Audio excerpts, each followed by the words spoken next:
What's up everybody, this is Suleiman from SIZ. This is the channel where we talk about the money in business and the business of money. Today we are talking about investing, so stay tuned.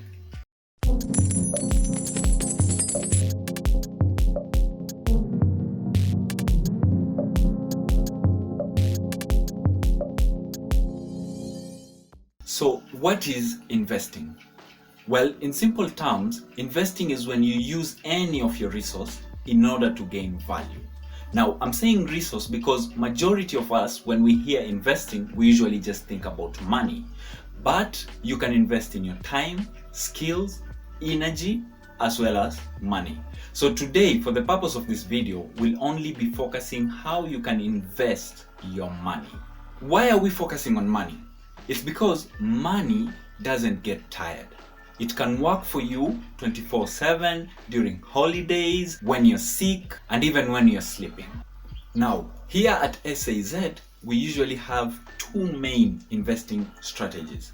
Now, the first strategy is the active investing strategy. In this strategy, you'll be required to actively work on your investment in order to outperform the normal growth rates, right? Now, in the second type of strategy, that's where we have the passive investing strategy. Basically, you just put in your money. Now, you'll be required to monitor and control it, but you don't do additional work on your investment. This will allow you to make money without actually physically working.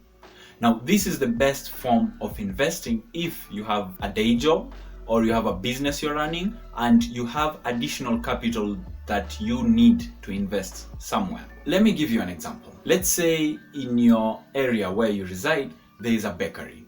And this bakery sells the best chocolate lava cake. Now, every Friday, you usually pass by the bakery and order 1 kg cake for yourself. You go back home, enjoy it while you're watching your series or even playing your video games. But at the end of the day, what you've done is that you've given out your money to this business, and this business has given you a cake in return. So in short, you are investing in that feel-good kind of vibe by buying that cake from them.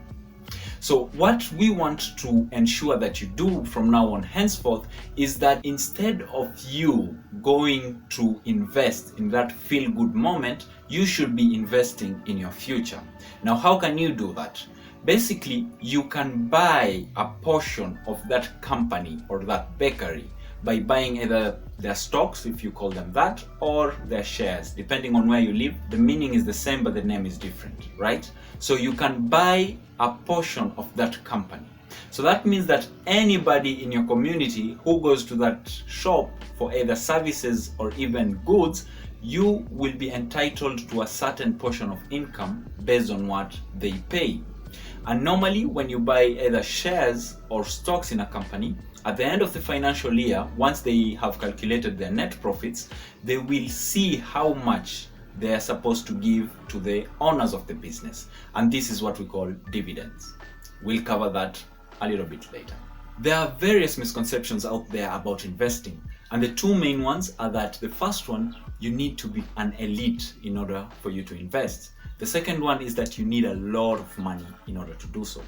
All these are false because anybody can invest as long as they have the right information. Secondly, there are options whereby you can invest with as little as $100, $50, or even $5 and get some returns on that money. There are lots of avenues where you can invest your money in. And I won't cover them all, but the main ones are cryptocurrencies, real estate, NFTs, and the last one, the good old-fashioned way, buying stocks. I know you're still wondering, how do I actually make money when I'm investing? Well, there are two main ways in which you get money when you invest. The first one is through dividends. Now, dividends is a payout you get because you invested your money somewhere. So by you just having that money invested into something, there are payouts given to you periodically. The second way in which you get money is through the capital appreciation. So for example, you invested a certain amount somewhere, and that amount keeps on growing because you've put it there, and that's what we call capital appreciation. Let me make it clear for you. For example, you buy a house, so that's your investment, right? So you bought this house, it can be an apartment for example, and then you decide to rent it out. Now every month the tenant will pay you rent. Now that rent is what we call the dividend. And then the value of the house over the years increases in value. Let's say you bought it for $1 million, and then after 3 years it's now worth 1,200,000. So it has appreciated in value by 200,000. So that is also money you've gained. However, I have to warn you, like all other businesses, investment is a risky business, and some have even lost money. But there are ways in which you can reduce this risk. The first one is having financial education, is to have the right information regarding your investment. So if you decide to invest in real estate, then you need the most recent and up-to-date information regarding real estate. Or if you want to invest in cryptocurrencies, then you need that information regarding this cryptocurrency that you want to invest in. Once you get this information, it will give you now the dedication and the consistency that you need in order for you to be successful in that particular investment. Now, where can you get the right information for you to make your investing decisions? Well, you can get them in school through learning finance, business management, stock management, and portfolio management. You can also learn online through watching videos such as this one, reading articles, and even watching the news. Lastly, you can follow the works of the great gurus. For example, Warren Buffett has outperformed the markets for the last 30 years, and he is considered the best investor in the world. So you can learn from them. He has written a lot of books. There's also Robert Kiyosaki, who has written a lot of books. I must also tell you that investing is a slow process. It's for the long term. It's not an instant coffee affair.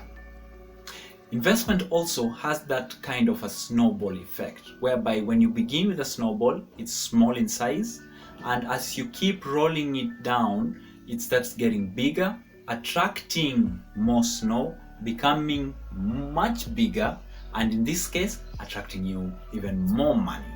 That's what investment is. Now, let me give you an example of this snowball effect. Now, if you found an investment that gives you a 30% return on your investment per year, and you have the ability to compound this investment over a period of about 30 years. Now, let's do the math for you to understand. So for year one, you start with an investment of 1,000. Now, because the return is about 30% per year, so by the end of year one, you'll have 1,300. The 300 being the 30%, right? So year two, you start with a balance of 1,300. Now from this 1,300, you also gain 30% of that. 30% of 1,300 is 390. So if we add this to the 1,300 you had for year two, you'll end year two with a total balance of 1,690.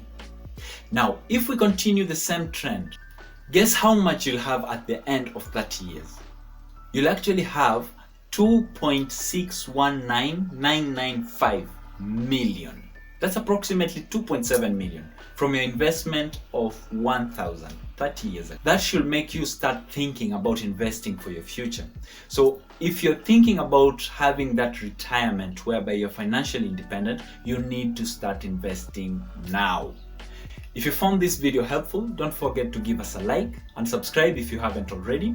You can also share this video with at least one person so that we can share the knowledge. If you want to seriously start investing, then you actually need to start saving money. And if you don't know how you can start saving money, you can watch this video right here. Or you can just watch this one that is recommended for you by YouTube. And until the next time, build your future today.